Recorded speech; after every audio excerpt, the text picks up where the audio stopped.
C'est un décret présidentiel qui a mis fin à leurs fonctions.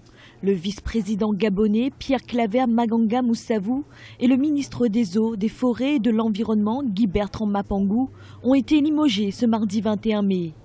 Pour l'instant, les raisons de cette décision n'ont pas été évoquées, mais elle intervient après l'ouverture d'une enquête sur la disparition de containers de Kevazingo, un bois rare et précieux. Les membres du gouvernement qui sera impliqué dans cette affaire sont invités à en tirer toutes les conséquences. Le gouvernement mettra en place de nouvelles procédures afin de prévenir la survenance d'actes d'une telle gravité. Un avertissement qui s'est donc transformé rapidement en sanction.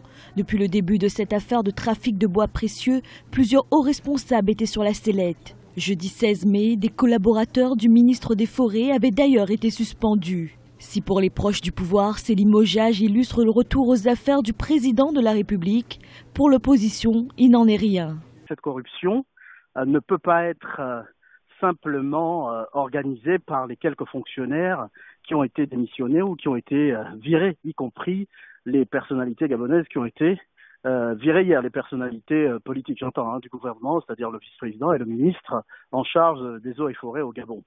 C'est surtout une affaire qui révèle là un certain règlement de compte, des règlements de compte qui sont organisés au sommet de l'État. Donc c'est ce que ça nous inspire, nous, du côté de l'opposition en tous les cas.